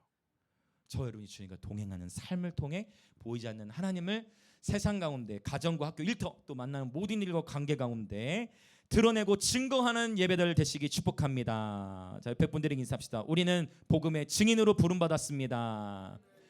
또 인사합시다. 보이지 아니하는 하나님을 보여줍시다. 아멘. 이거 아주 위대한 도전이고, 그러나 기대되는 도전인 줄 믿습니다. 보이지 않는 하나님을 보여줄 수 있는 특권이 우리에게 있는 것입니다. 얼마나 큰 특권이에요. 하나님을 증거할 수 있다라는 이 축복, 복음을 전할 수 있는 것이 당연한 것 아니라 은혜였소. 모든 것이, 음을 너무 높게 잡았어요. 은혜 한없는 은혜. 더 높게 잡아서 더 어렵네. 혜원이 축복해요. 꾀꼬리 같은 목소리가 울려 퍼지고 있습니다. 복음을 전할 수 있는 것도 은혜인 것 같아요. 복음을 전할 수 있는 것, 복음을 전할 수 있는 축복이 결코 당연한 것이 아니에요. 우리가 연지궁으로 나가는 것도 하나님이 힘을 주셨기 때문에 나가는 거죠. 하나님이 힘을 주시지 않으면 우리가 어떻게 복음을 전할 수가 있습니까? 하나님의 은혜가 있기 때문에 복음을 전할 수 있는 것이죠. 여러분, 이 놀라운 사명이 우리에게 주어진 거예요. 도대체 저 사람은, 도대체 저분은 왜 자꾸만 하나님에 대해 얘기할까? 세상 사람들이 의문을 갖기 시작하는 것 자체가 이미 성공이에요. 적어도 저와 여러분을 통해 너도 교회 다녔냐? 이게 아니라 당신도 교회 다니셨습니까? 이게 아니라 내가 뉴스를 통해 봤을 때에는 기독교는 정말 엉망인데 내가 당신을 봤을 때는 하나님이 살아계심을 인정합니다. 내가 보아하니 당신의 삶에도 고난이 있는데 분명히 내가 봤을 땐 당신의 삶에 아픔이 있는데 어떻게 당신이 기뻐할 수 있습니까? 그때가 문이 열린 거예요. 예수님 때문입니다. 복음의 문이 활짝 열려질지어다. 절대 우리는 포기하지 않는 거예요. 할렐루야. 복음의 증인으로 부름받은 건 놀라운 특권인 줄 믿습니다. 자, 다시 히브리서 11장으로 오면 좀 건너갈 거예요. 11장 6절. 자, 이렇게 이로써 우리는 증거를 받는 거예요. 6절을 볼까요? 시작. 믿음이 없이는 하나님을 기쁘시게 하지 못하나니 하나님께 나아가는 자는 반드시 그가 계신 것과 또한 그가 자기를 찾는 자들에게 상 주시는 이심을 믿어야 할지니라. 할렐루야. 하나님이 계신 것, 그다음 여기서만 끝이 아니라 또 하나, 저는 이 표현도 너무 좋아요. 하나님은 하나님을 찾는 자들에게 뭐 주시는 분이에요? 상을 주시는 분, 리워드. 하나님은 상을 주시는 분이세요. 저는 이거 너무 좋아요. 세상의 상, 여러분 보이는 것에서의 상은 좋아요. 세상에서 필요한 집, 차, 뭐 건물. 근데 가만히 생각해보세요. 하나님이 땅 한번 흔들어서 지진 나면 다 날아가는 거예요. 세상의 것은 다, 또 세상에서 최고의 가치. 요즘에 안타까운 게 뭐냐, 얼마 전에 통계가 나왔어. 10대 아이들에게 설문조사를 했는데 10대 아이들의 3분의 2 이상이 행복의 기준을 뭘로 잡았을까요? 뉴스 보신 분들 계실 수 있어요. 행복 기준을 뭘로 잡았을까요? 돈이었어요. 돈. 부모나 친구도 이제 2 이상, 그게 차라리 나왔는데 10대 아이들에게 조사를 했는데 행복의 1순위는 돈이다라고 했어요. 여러분, 우리는 거대한 만몬과의 싸움 앞에 직면해 있는 거예요. 할렐루야. 그 돈보다 더 센, 돈과는 비교할 수 없는, 만몬과 견줄 수 없는 그 하나님을, 저와 여러분의 그 하나님의 사랑을 보여줘야 할 줄로 믿습니다. 세상은 보이는 것을 최고로 보는데요, 보이지 아니하는 영역에서의 하나님께서 주실 상을 기대하시기 축복합니다. 저는 다른 것에는 욕심이 없는데 이 상에는 욕심을 가질 거예요. 제가 이 상만큼은 하나님께서 영원한 하나님 나라에서 주실 상급을 기대합니다. 근데 여러분들 이 영원한 100년, 겨우 길어봐야 100년. 좋아요. 과학의 발전으로 좋아요. 120. 오케이. 더 인심을 쓸게요. 앞으로 더워져서 150 칩시다. 그 120, 150년에 누릴 상보다 영원한 시간 속에서 주실 하나님의 상급과 축복을 더 추구하십시오. 지혜 있는 자는 세월을 아끼고 지혜 있는 자는 영혼에 투자하는 거예요. 지혜 있는 자는 영혼에 투자하는 것입니다. 자, 이 지혜로운 자, 영혼에 투자해서 보이지 않는 세계에 자신의 삶을 걸었던 두 사람을 나누고 이제 기도하려고요. 먼저 누구를 보려고 하냐면 11장 우리 23절부터 27절 우리 기도할 준비하겠습니다. 23절부터 27절을 먼저 읽어보겠습니다. 자, 시작. 믿음으로 모세가 낳았을 때에 그 부모가 아름다운 아이임을 보고 석 달 동안 숨겨 왕의 명령을 무서워하지 아니하였으며 믿음으로 모세는 장성하여 바로의 공주의 아들이라 칭함 받기를 거절하고 도리어 하나님의 백성과 함께 고난 받기를 잠시 죄악의 낙을 누리는 것보다 더 적어. 잠깐 멈추자면 이게 아까 그 고린도서 4장에 나온 그 신학을 정확하게 삶의 예로 보여주고 있는 거예요. 세상으로 봤을 때 얼마나 바보예요. 얼마나 미련해요. 바로의 공주의 포지션이면 당시 전 세계에서 가장 큰 권력을 누리고 있는데, 아니 바로의 공주로서 조용히 살아야죠. 원래 어렸을 때 죽었어야 했는데 그 나일 강가에 떠내려 보내가지고 거기서 바로 공주가 걷어서 했으면 거기서 떵떵거리고 살아야지, 부귀영화를 누리고 살아야 되잖아요. 근데 그 칭함 받기를 거절하고 도리어 하나님의 백성과 함께 고난받기. 이 편이 너무 좋아. 하나님의 백성과 함께 고난받기를 뭐라고 나있어요? 잠시 죄악의 낙을 누리는 것보다 더 좋아하고 하나님의 백성과 함께 고난받는 것에 더 큰 가치를 두기 시작. 이게 말이 됩니까? 하나님의 백성과 함께 고난받는 것을 더 좋아했대요. 하나님의 백성과 함께 고난받기를 더 좋아하고. 와우, 놀랍죠? 자, 이제 26, 27절 시작. 그리스도를 위하여 받는 수모를 애굽의 모든 보화보다 더 큰 재물로 여겼으니 이는 상 주심을 바라봄이라. 믿음으로 애굽을 떠나 왕의 노함을 무서워하지 아니하고 곧 보이지 아니하는 자를 보는 것 같이 하여, 바로 이거예요. 보이지 아니하는 자를 보는 것 같이 하여 참았으며. 보이지 아니하는 자를 보는 것 같이. 사실 이 모세는 보았죠. 떨기나무 가운데 주님이 나타나셨잖아요. 그러니까 이제 이거를 이제 우리 삶에 적용을 해보면 모세가 하나님의 백성과 함께 고난받는 것을 즐거워하고 보이지 아니하는 하나님을 보는 것 같이 하며 참았어요. 그래서 바로 왕 앞에 설 때도 두려웠을 건데 그 두려움을 극복했다는 거예요. 무서워하지 않고. 자, 근데 예전에 제가 한번 나눈 적이 있을 거예요. 모세의 삶의 새 챕터. 모세가 120에 주님이 부르심 받았죠? 모세는 40으로 3번 삶의 시즌 나뉜다 했어요. 첫 번째 시즌은 애굽에서 바로의 궁 안에서 모든 세상의 학문과 이치를 배우는 거예요. 여러분, 세상의 학문 배우는 걸 무시하면 안 돼요. 우리의 다음 세대들이, 우리가 지금 에워나가고 있는 다음 세대들이 정치와 경제, 미디어 각 영역 가운데 나아가려면 각자의 부름받은 영역 안에서 최선을 다해 준비해야 돼요. 아멘. 이 영역 가운데에서 한 시즌이 지나고 이 두 번째 시즌 가운데에는 하나님이 모세를 어디로 보내셨어요? 먼저 바로 광야로 이스라엘 백성을 함께 보낸 게 아니라 모세를 먼저 보냈어요. 광야로, 미디안 광야. 모세 먼저 광야 혼자 가가지고 그 외로움과의 싸움을 뚫어야 되는 거야. 외로움의 시간대를 혼자서 뚫고 나가야 돼. 과거에 40년 동안 부귀영화를 누리면서 세상의 학문 배우면서 그것도 필요한 훈련이었는데, 그 다음 단계 훈련, 바로 쓰임 받은 게 아니라 이제 또 처절한 훈련이죠. 외로움과 싸우면서 미디안 광야에서 40년간 혼자 뺑뺑이를 보내. 그리고 비로소 하나님이 몇 세의 모세를 이제 부르세요? 이 딱 40세 끝날 때 80에 부르시고. 와, 항상 하나님의 패턴은 우리의 힘을 빼신다. 네가 했다고 하려고, 그거 안 하게 하시려고 하나님은 철저하게 부르심을 받은 자들을 온전히 하나님이 그들을 통해 영광하시기에 우리 힘을 빼시는데, 모세를 몇 세에 부르셨어요? 80에 부르셔가지고 모세야 80, 이 백성을 이제 인도해라. 그 광야에서 만나가지고 다시 와서 되는 놀라워요. 모세는 몰랐을 수 있지만 이 40년의 광야에 혼자 있는 시간을 통해 하나님은 이스라엘 200만 명 이상의 되는 사람들을 이끌기 위해 준비시키신 거예요.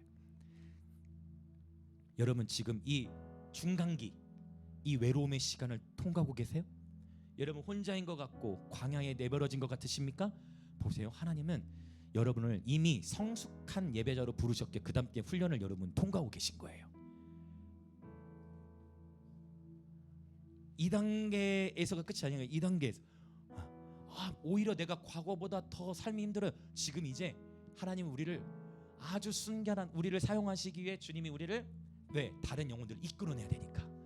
여러분, 복음의 증인으로 우리를 하나님 부르셨으니까.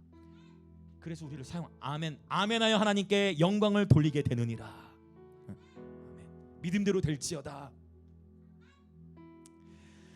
하나님이 사용하시는 거예요. 근데 한 사람을 더 소개하려고 해요. 그 사람이 누구냐? 여기 시브리 11장에 있어요. 이제 이 사람을 나누고 기도라고 해요. 7절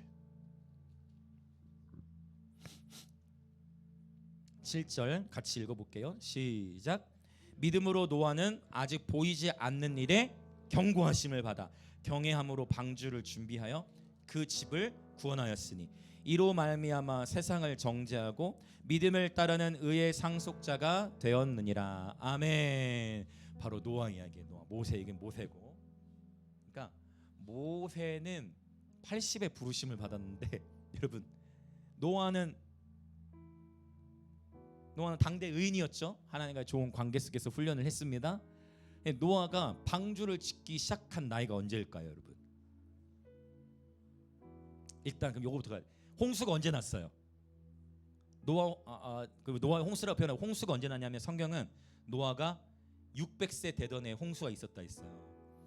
노아가 방주를 언제부터 짓기 시작했냐면 셈, 함, 야벳을 낳은 이후부터 짓기 시작했다고 표현해. 그럼 셈, 함, 야벳을 낳은 이유가 이제 성경은 어떻게 기록하냐면 노아가 500세 때, 이때 셈, 함, 야벳 낳은 이후 500세 이후부터 하나님의 방주 지으라는 말씀을 따라 방주를 지었어요. 그래서 방주를 아마도 70년에서 100년 정도 걸린 것으로 봐요. 방주를 우리가 예전에는 120년을 했는데 사실 그거는 약간 좀 더 많이 나간 거고 70에서 100년 사이가 더 성서신학적으로는 맞아요. 중요한 건 70년이든 120년이든 너무 길지 않습니까? 방주 지는데 몇 년이 걸렸다고요? 배 짓는데 70, 100년이 걸린 거예요. 그러면 노아가 배 짓기 시작한 나이는 몇 년이다? 아마도 500세 넘었을 거라고. 500세. 모세는 80에 부르심 받았다 했죠. 노아는 방주 지으라는 부르심을 몇 세에 받았다고요? 500세. 그러면 물론 그 당시에는 수명이 당연히 홍수도 내리기 전이니까 수명도 더 많이 살았고 했지만 그럼에도 불구하고 500세 정도 되면 여러분 500세 정도 되면 절대 어떨 것 같습니까 여러분? 500세 이 500세 때 어쩌면 노아가 적어도 100세 이하 때보다는 힘이 좋진 않았겠죠. 여러분 500세면요 아버지 함센이 아씨 부르면 아버지 뭐라고 아버님 며느리 부르면 아버님 뭐라고 야야 야야 나무 좀 갖고 와봐라. 어쩌면 그래서 방주시는데 100년 걸리지 않았을까. 그래서 방주시는데 오래 걸리지 않았을까. 야야 야 나무 좀 갖고 와봐라. 이 정도까지는 아니었을 수 있겠지만 나무 좀 갖고 와봐라. 망치질 좀 해라. 그럼 사람들은 뭐라고 해요? 저 노인 뭐라고 말했겠어요? 우리 일방적으로 많이 쓴 표현. 저 노인 뭐 들렸다? 저 노인 노망 들렸다. 뭐 하는 거야 지금? 왜냐하면 그 배를 어디다 짓고 있어요? 산. 세상의 사람들은 욕했을 거예요. 분명히 욕했을 거예요. 산이죠. 더 황당해. 근데 노아도 몰라요. 뭘 모르느냐? 성경에서 이 노아 이 홍수 내리기 전에 비 내렸다는 말이 없어요. 노아는 비를 본 적이 없어. 하늘에 창이 열린 거는 노아 홍수 때부터 열렸어요. 그러니까 노아 자신도 봤어요, 못 봤어요? 비를 몰라. 바다는 보지만 주님께서 하늘의 창을 여실 거다라는 말을 해서 보이지 않지만 이게 중요하다는 거예요. 보이지 않지만 오늘 이게 지금 그걸 설명하는 거예요.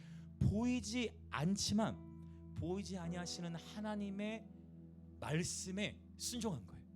얼마나 세상 사람들이 봤을 때는 어리석.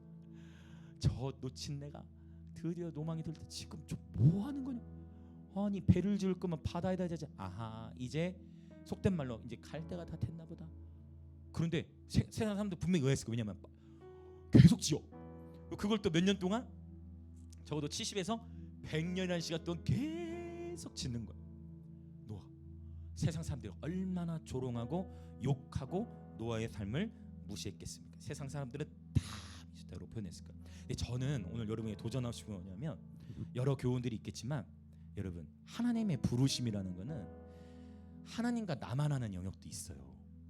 그래서 절대 정죄하면 안 돼요. 절대 판단하면 안 돼. 왜냐면 내게 주신 분이 내 옆에 있는 지체에게 하나님이 주신 하나님의 그냥 부르심이 있을 수 있어요. 어느 누구를 향해서도 정죄할 자격이 없어요. 그래서 이렇게 하실 때 내 옆에 있는 지체가 아하 지금 노아처럼 산에 배 짓고 있는 것처럼 뭔가 내가 이해할 수 없는 것을 하고 있다. 그러면은 그건 지금 뭐예요? 지금 특별한 하나님의 감동하심 속에 생각하고 있겠구나라고 그렇게 생각하시는 것도 도움이 될 수 있어요. 하나님의 부르심을 존중하는 자리에 서는 것이 복이겠어요? 아니면 세상의 사람처럼 노아를 향해서 노아는 하나님의 부르심을 순종하고 있는데 이해하지 못함으로 인해 정죄하는 편에 서시겠어요? 여러분 하나님의 편에 서시길 축복합니다. 이해할 수 없을 때는 하나님만 바라보는 거예요. 이해할 수 없을 때는 기다리는 거예요. 너희는 가만히 있어 주가 하나님됨을 알지어다. 그런데 놀랍죠? 비가 내리는 거예요. 비가 내리는 거예요. 그럼 어떻게 해야 돼요? 비가 내리면 세상 사람들이 뭐예요? 비 내리면 노아가 그렇게 외쳤으니까 비 내리기 시작하면 이제 세상 사람들이 뭐 해야 돼요? 오! 뭐야 이게 하늘에서 뭐가 떨어진다? 그럼 어떻게 해야 돼요? 어디로 가야 돼요? 어디로 가야 돼요? 방주로 가야죠. 근데 가요 안 가요? 왜 안 갔을까요? 왜 안 갔겠어요 여러분? 여기서 다양한 묵상이 나올 것 같아요. 한 번도 비를 본 적이 없단 말이에요. 근데 비가 와요. 노아가 경고를 했어. 그러면 그 말을 진짜 들었다면 깨닫고 들어가야 되는데 안 들어간다는 거예요. 여러 요인, 여기는 성경에 다 기록하지 않기 때문에 우리는 다 알 수 없어. 여러 가지가 있어. 어떤 사람은 내가 그래도 노아에게 했던 저주가 있고 조롱한 게 있는데 자존심이 있지 뭐 분명히 뭔가 뜨끔했을 수 있어. 이상한 뭐지 하늘에 뭐가 떨어지는데? 그런데도 자존심이 있기 때문에 안 들어가죠. 별 문제 뭐 있겠어? 뭐 새로운 게 내리나 보다 하지. 그런데 이게 문제가 커지네. 비가 이게 무슨 일이야? 이상한 일이 일어났어. 난리가 나기 시작한 거예요. 그제서야 어떻게 해서든 우리에게 문 열어달라고 두드리는데 그때는 이미 하나님 어떻게 하셨어요? 안 여셨어요. 제가 깨달았어요. 짐승만도 못하라는 게 뭘까? 우리 막 그런 표현 하잖아. 이 짐승만도, 이런 표현은 결코 좋은 표현이 아니지만 짐승만도 못하는 표현이 뭘까? 여러분, 동물들은요 노아에게 정렬됐어요. 암수 정결한 투상식. 기린 와라. 그러면 기린이요 목을 쭉쭉 내밀고 두 마리가 옵니다. 자, 라이언 와라. 와. 암수 두 마리가 옵니다. 종류들이 많았겠죠. 암수 투상식. 자, 비둘기 일로 와라. 꾹꾹꾹꾹꾹꾹꾹꾹. 다 하나님의 심판 앞에 하나님을 경외함으로 방주 안에 들어가는데 인간이 제일 순종을 안 해요. 인간의 불순종, 그 기회 문이 닫혀버린 거예요. 이 시간 우리 함께 기도하기 원합니다. 함께 기도합시다. 하나님은 주특기가 있으세요. 그 뭐냐, 우리 인간의 힘을 아주 그냥 콱 빼세요. 노아는 500세. 그러니까 제가 깨달았어요. 야, 그래, 그 정도의 연륜은 돼야 흔들리지 않겠구나. 아, 그 정도의, 그래, 제가 깨달았으니까 그러니까 이 훈련이 워낙, 그러니까 생각해보세요. 모세는 80, 그것도 아주 오랜 시간 훈련이지만, 그러니까 이 자리에 계신 모든 분들은 아직 우리는 시작도 안 한 거예요. 하나님을 기대하십시오. 할렐루야. 하나님을 기대하십시오. 저와 여러분 중에 하나님 일을 행하실 거예요. 아멘. 하나님을 기대하세요. 우리 다 모세 형님보다 어리잖아. 이 자리에 계신 분. 노아도 500세 될 때까지 그거 준비하는 거. 뭘 준비해요? 세상으로부터 어떠한 조롱과 참소가 오더라도 그거를 굴복하지 않고 꺾을 수 있는 당당함과 하나님의 부르심 앞에 결단. 그러니까 500세 정도 딱 되니까 하나님과 교제 가운데 있으니까 흔들리질 않는 거예요. 아무도 믿질 않고 동의하지 않아. 어쩌면 나이가 들어서 세상의 소리는 들리지 않을 수 있지만 하나님의 음성은 명확히 들었어요. 노아가. 할렐루야. 하나님의 말씀 앞에 절대적으로 순종이 되어지는 예배들 되시기 축복합니다. 어쩌면 어느 누구도 여러분의 회사에서, 여러분의 학교에서 어느 누구도 여러분을 이해하지 않을 수 있어요. 오히려 여러분을 향해 함부로 대할 수 있어요. 오히려 여러분을 무시할 수도 있어요. 그런데 그때 여러분, 모세처럼 노아처럼 서는 훈련을 우리는 지금 하고 있는 거예요. 그래서 끄떡없이 노아처럼 세상을 향해 비방하는 것이 아니라 오히려 긍휼한 마음을 더 키우는 거예요. 오히려 긍휼한 마음을 더 키워가는 거예요. 죽어져가는 세상의 영혼을 향해 하나님이 닫으셔서 들어올 수 없었지만 끝까지 한 영혼을 향해 긍휼한 마음을 키워가는 거예요. 아무도 여러분을 이해하지 않는다 할지라도 하나님이 여러분을 이해하시는 거예요. 이것이 하나님의 부르심이라는 것입니다. 세상은 이해할 수 없지만 하나님은 저와 여러분의 부르심을 이해하세요. 이 시간 기도하겠습니다. 하나님께서 저와 여러분을 하나님의 동역자들로 부르셨어요. 이 세상 가운데 보이지 아니하는 하나님을 보이는 자들로 부르셨습니다. 그래서 하나님의 말씀에 대한 순종을 통해 주님이 저와 여러분 놀라운 복음의 증인되도록 우리를 훈련시키고 계시는 줄 믿습니다. 그런데 여러분, 만약 노아가 이 배 짓는 시간을 그냥 힘들고 고통 속에서만 지었으면 너무 괴로울 거예요. 여러분, 훈련 받는 그 기간을 주와 함께하는 기쁨으로 돌파하십시오. 주님이 함께하시는 기쁨으로 돌파하십시오.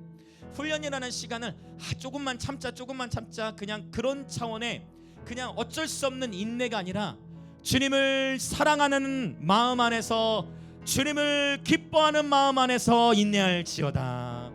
주님을 예배하는 기쁨 안에서 인내하는 거예요. 그냥 억지로 인내하고 힘들게 인내하는 게 아니라 내 사랑하는 주님을 기뻐하면서 인내하는 것입니다. 하나님이 나와 함께 하시니 그 임재로 말미암아 기뻐하면서 내가 할 수 있는 일을 하는 거예요. 여러분만이 하실 수 있는, 여러분만의 하나님이 말씀하신 방주를 짓는 거예요. 하나님이 말씀하신 것을 하나하나 내게 보이신 것을 순종해 나아가는 그 과정 자체를 기쁨으로 누리시길 축복합니다. 성령님, 이 시간 우리 이 자리에 모이는 모든 예배자들의 심령을 축복하여 주시되, 결코 부르심에는 후회하심이 없으신 하나님, 보이지 아니하는 하나님을 보이는 삶으로 초대하시는 하나님, 오늘 우리의 겉사람은 비록 후패해져 가지만 우리의 속사람은 날로 날로 새로워지게 하시며 믿음의 부유한 자 되게 하여 주시옵소서. 그리하여 보이지 아니하는 하나님 나라에 심고 투자하는 예배자 되게 하여 주시옵소서.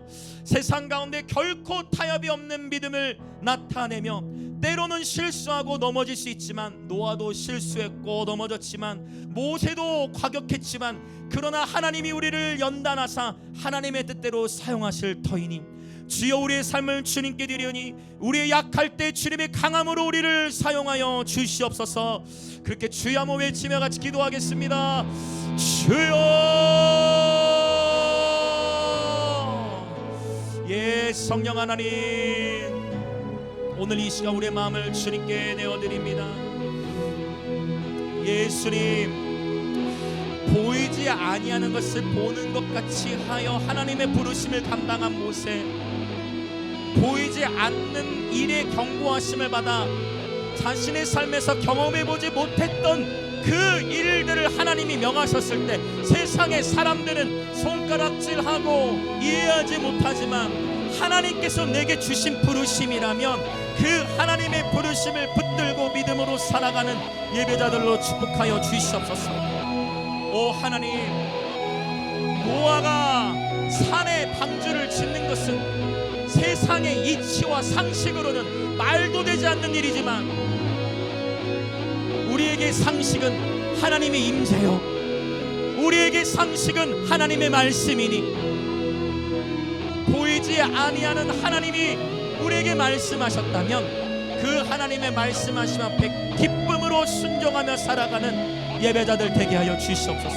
아하, 아버지, 노아가 500세 될 때까지 노아를 연단하셨군요. 아하, 우리는 너무나 쉽게 좌절하고 넘어지고 무너지기에 결코 흔들리지 않도록 70에서 100년이라는 시간 하나님의 부르심을 감당하기 위하여 방주를 짓는 동안 수많은 멸시와 천대와 조롱과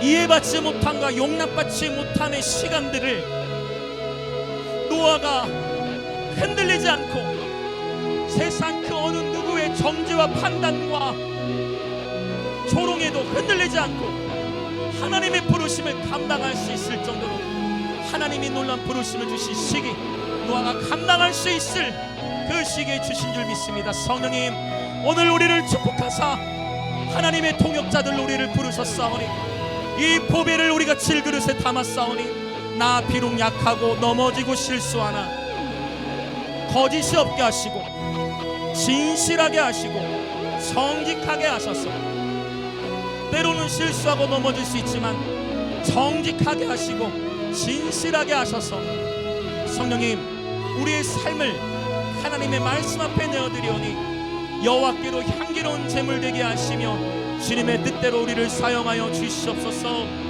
오직 주님의 뜻대로 우리를 사용하여 주시옵소서. 오직 주님의 뜻대로 우리를 사용하여 주시옵소서.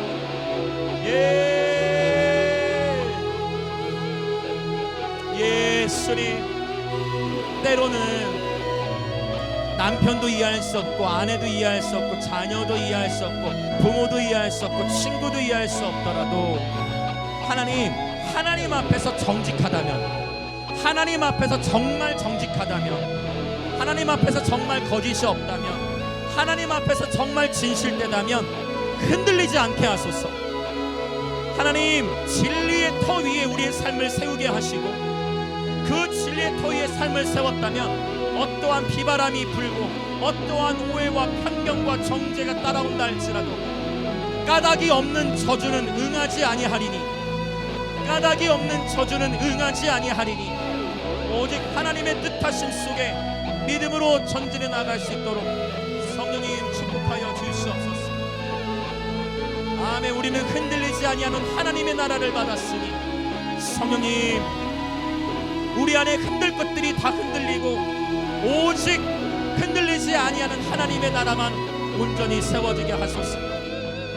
성령님, 오 성령, 우리는 참으로 하나님의 말씀에 순종하기를, 아버지 그 짐승들조차, 아버지 그 짐승들조차 하나님의 명령하심 앞에, 노아의 분부 앞에 짐승들조차 순종했던 모습을 보면서 아버지 우리 삶이 다시금 결단하는 것은, 성령님 오늘 우리 심령이 겸손히 주님의 말씀하신 앞에 따라가는 예배자들 되기를 원합니다. 성령의 우리의 연약함 속에서도 주님은 우리 안에 연약함을 없애시는 분이 아닙니다. 그 연약함을 통해 일하시는 주님을 온전히 신뢰합니다. 우리 계속해서 더 기도하기 원하는 것은 지난주에 나눴던 말씀과 연결됩니다. 이 보배를 질그릇에 가졌어요. 하나님은 성령께서 우리 삶에 임하셔서 우리 안에 약함을 몰아내시는 게 아니고 우리 안에 약함을 있어요. 성령이 임하셨다 해서 그 약함이 없어지는 게 아니라 약함 가운데에서 그분이 드러나십니다. 이 하나님을 온전히 신뢰합시다. 우리 모두 다 똑같습니다. 우리는 다 그릇 행하여 각기 제 길로 가는 거예요. 그러나 하나님의 말씀이 우리 인생의 나침반이죠. 하나님의 말씀이 우리 인생 기준이 되셔서 오늘 또 저와 여러분을 흔들어 깨우시는 줄 믿습니다. 우리 다시 한번 기도할 때, 하나님 아버지, 우리는 깨지기 쉬운 연약한 질그릇입니다. 하나님, 우리 약할 때 강함을 드러내시니 감사합니다. 하나님, 한 번뿐인 인생 하나님의 영광을 위하여 드립니다. 우리 약할 때 하나님의 강함의 통로가 되도록 우리를 부르셨사오니 우리의 삶의 복음의 증인으로 살아가도록 주여 우리를 축복하시되, 우리의 모든 연약한 자아와 감정, 그 모든 아픔들을 이 시간 십자가 앞에 내어놓습니다. 성령의 위로하심과 교통하심으로 충만케 하사 날마다 거침이 없게 하시고 성령 안에서 복음의 증인의 사명 감당케 하여 주옵소서. 그렇게 주여 한번 외치며 다시 한번 기도합니다. 주여, 아멘. 예, 하늘의 하나님, 우리 약할 때 강함이 되시는 하나님, 성령께서 우리에게 오셨을 때 우리 안에 약함이 없어지는 게 아니라 그 약함 가운데서 주님의 강함을 드러내시니, 그 약함 안에서 약함을 통하여 하나님의 강함이 증거되게 하시니, 성령님 오히려 내 안에 약함이 나를 겸손케 하는 것임을, 마치 바울이 다른 사람을 위해 기도했을 때는 병이 났지만 자신에게 있었던 육체의 가시를 위해서 기도할 때는 하나님께서 내 은혜가 너에게 족하다 말씀하신 것처럼 주님 인정합니다. 하나님의 은혜가 내게 족하십니다. 주여 인정합니다. 하나님의 은혜가 내게 족하십니다. 주여 고백합니다. 하나님의 은혜가 내게 족하십니다. 나 같은 자를 주님이 사용하셨습니다. 하나님의 은혜가 내게 족하십니다. 하나님의 은혜가 내게 족하십니다. 하나님의 은혜가 내게 족하십니다. 약함 가운데서 당신의 강함을 드러내시니 감사합니다. 아멘.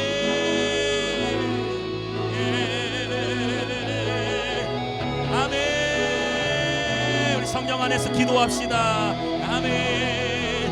하늘의 영광, 하늘의 영광, 나의 맘속에 차고도 넘쳐 할렐루야를 힘차게 불러 영원히 주를 할렐루야.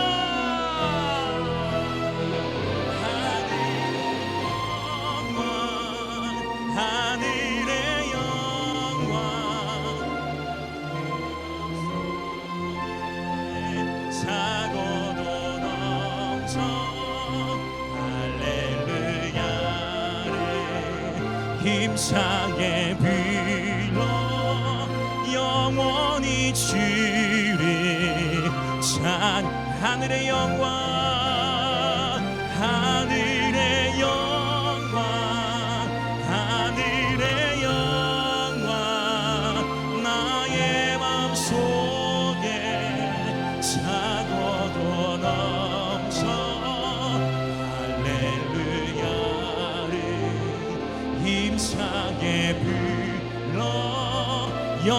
영원히 주리 찬양. 오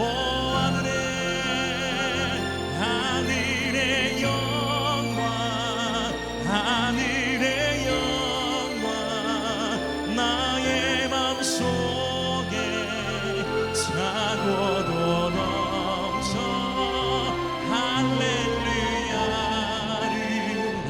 힘차게 불러 영원히 주리 하늘의 영광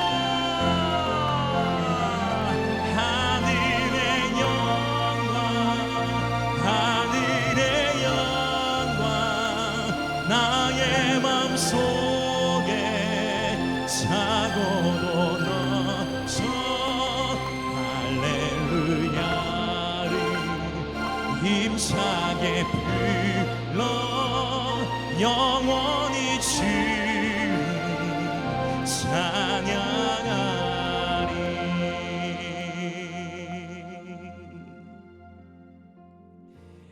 오 사랑의 주 하나님, 우리의 겉사람은 날로 후패져가는 것이 자연스러우나 우리의 속사람은 날마다 새로워지게 하시니 감사합니다.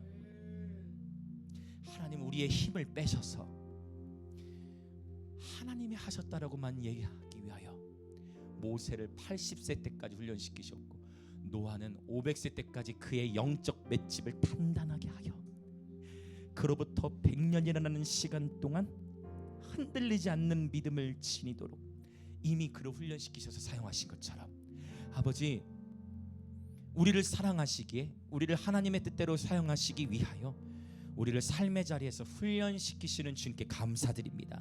아버지, 우리 인생의 여정에서 훈련이라는 시간을 괴롭고 힘든 여정으로만 생각하는 것이 아니라 이 훈련의 시간이 주님과 함께하는 시간이기에 기뻐하고 이 훈련의 시간이 주님을 더 알아갈 수 있는 시간이기에 기뻐하고 이 훈련이라고 여겨지는 시간이 주님을 내가 예배할 수 없을 때 예배할 수 있는 시간이기에 더욱 기뻐하도록 성령님, 그리하여 우리의 모든 지식과 감정과 의지, 혼의 사람이 영의 사람에 온전히 순복되게 하시고 더 나아가 우리의 육의 사람도 영의 사람에 온전히 순복해 하시어 우리의 양심과 직관이 청결한 양심으로서 주님 앞에 살아갈 때에 진정 거짓이 없고 정직하고 진실된 마음으로 삶을 살아갈 때에 이 세상에 알 수 없는 그 청결한 주님과의 관계 속에서 누릴 수 있는 참된 행복과 만족이 있게 하시고